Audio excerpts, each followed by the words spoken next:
सुनना चाहते हो तो रोजाना ऐसी बातें हमें मिल जाती हैं। आज एक लड़की, 2 बच्चे उसके साथ, उसकी सास जयपुर से आई। पुराने मकान में किसी के किराए पे रहते थे, उन्होंने अपना नया मकान बना लिया। जब पुराने मकान को बदल के जाने लगे तो पुराने मकान में उनको 70-75 हज़ार रुपये अलमारी में रखे गए, जबकि वो कहते हमारा किसी का भी इन पैसों से कोई लेना देना नहीं। मकान भी हम 4थी मंजिल पे किराए पे रहते थे। मैं क्या किसी और दूसरे तुम्हारे पड़ोसी के हों, नीचे वाले, कोई वास्ता नहीं हमारा। पैसे कौन रख के जाएगा? घर में हम आदमी ऐसे हैं, कोविड होने के बाद में मेरा घरवाला काम पे नहीं जाता, लड़का लड़की दोनों पढ़ते हैं, सास मेरी बूढ़ी है, मैं कोई काम करती नहीं। जब मकान को शिफ्ट करने लगे, दूसरे मकान में जाने लगे, अलमारी में 75 हज़ार रुपये होंगे, 2 घड़ियों में। वो अखबार में लपेट के लेके आई, बोले ये पैसे हमारे तो काम के नहीं। गुरु की शरण में जाने की बात बताता हूँ।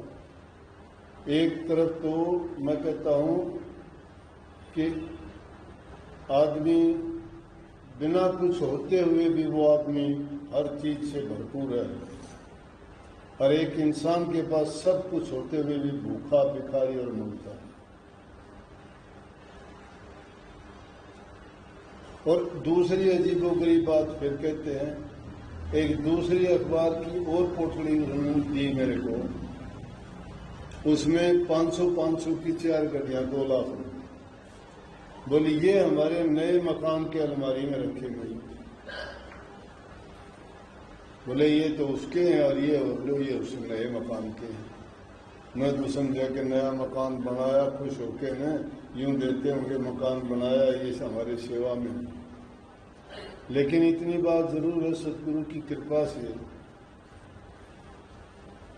जब कोई पैसा लेके आता है, मैं उसकी पूरी तहकीकात करता हूँ। अंधा पैसा किसी का नहीं, अंधविश्वास का किसी का नहीं, झूठ कपट बेईमानी का नहीं।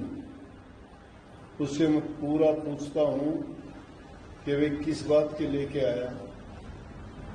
तो उनकी हैरान कर देने वाली बात थी, मैं बोला कि ये पैसा जो मिला है ये हमारे काम का नहीं है। हमने एक नया पैसा भी ना तो इसमें से खर्चा और ना ही खर्चेंगे। आप दे के आए हो, हमारे पास तो थे नहीं। लेकिन कहाँ से पैसा आया, अजीब बात है। अगर मुझे भी आश्चर्य है इस बात का, नहीं पता मुझे, और उनको तो आश्चर्य होना ही है। और फिर ये देखो, इतने संपन्न आदमी नहीं है वो कि पैसे धर धर के भूल जाएं कहीं। गुजारा करने वाले आम मध्यम दर्जे के आदमी हैं, धंधा करते हैं और अपना रोजी रोटी का गुजारा चलता है। फिर मैंने ले लिए, गुरु महाराज जी से सुनी और सीखी हुई बात है, युक्ति लगाई उन्होंने बात करते करते कि अगर ये पैसा ले भी लूंगा मैं तो इस पैसे पे क्या हक है हमारा। उन्होंने लेने से इनकार कर दिया, हम तो लेंगे नहीं, आप कुछ भी करो। मैं कहने लगा कि अच्छा लाओ, पैसे ले लिए। लेके मैं कहने लगा कि देखो भाई, मैंने ले लिए नहीं पैसे आपके। बोले हाँ। माँ किसके होगे? बोले आपके होगे, आप जो मर्जी करो। महा तो एक काम करो, अब तुम इन पैसों को तुम खर्च कर लेना। ले ये होता शरण में आना। वो लोग 1 मिनट के लिए प्रभु के नाम की भक्ति ना करो, एक पल में गुरु को याद ना करो, ये मैं कहता हूँ, लेकिन वो लोग करते हैं याद। उनके जबान पे, उनके सांस सांस में गुरु बसा हुआ है। उनकी तो भक्ति पूर्ण हो चुकी है, जिन्होंने अपना जीवन इतना अच्छा और इतना सच्चा बना लिया। ना कुछ होते हुए भी सब कुछ वो कहते हैं कि ये शरण में जाना ये है। और जो गुरु से दगा, धोखा, झूठ, कपट, बेईमानियां करते हैं कि गुरु को क्या पता कर लें, ये भी सोच सकते थे ये बात। तो इन्होंने किसी से धोखा नहीं किया, किसी से झूठ, कपट, बेईमानी का पैसा नहीं था, लेकिन फिर भी देखो, वाह, कितनी ईमानदारी, कितनी सच्चाई है इन लोगों में। हम तो रात दिन झूठ बोलते हैं, रात दिन कपट करते हैं, क्या खाक भक्ति है हमारी? इसलिए सत्संग तो एक ही बात में हो जाता है। ऐसे लोग के दिलों में परमात्मा साक्षात रूप में बसते हैं। कैसे उनका जीवन खराब हो सकता है, कैसे उनकी संतान बिगड़ सकती है? वो हेरा फेरी और धोखे के और कपट का जीवन नहीं जीते कभी। उनके खून में गद्दारी नहीं होगी, नमक हरामीपन नहीं होगा। गद्दारी और नमक हरामीपन उन लोगों के होता है जिनकी मूड खराब है, जो जन्म से ही खराब है, जिनका कोई संस्कार नहीं, कोई गुण नहीं, उन्होंने झूठ कपट का सहारा लिया, बेईमानी की। ये है सत्संग और ये है शरण लेना। रात दिन कितने गीत गाओ, कितने बैठे रहो, कितने ध्यान अभ्यास के बहाने भरो, जीवन का अमली जीवन क्या है? जपिया तपिया बहुत है, लेकिन प्रेमी जन और सच्चा भगत कोई एक आदमी। जपिया मिल जाएंगे, तपिया मिल जाएंगे, नाम के रसी मिल जाएंगे, ध्यानी मिल जाएंगे, लेकिन ऐसे सच्चे इंसान मिलने बड़े मुश्किल हैं। ऐसे प्रेमी जो होते हैं उनका तो उद्धार हो चुका होता है। उनके तो जो संपर्क में आएगा वो इंसान भी तर जाएगा। वो कपट और धोखे का जीवन नहीं जीते कभी भी, और ना उनको इस चीज की परवाह होती है। और ऐसे जीवों की मालिक और सतगुरु खुद संभाल करता हो। कितनी बड़ी बात है।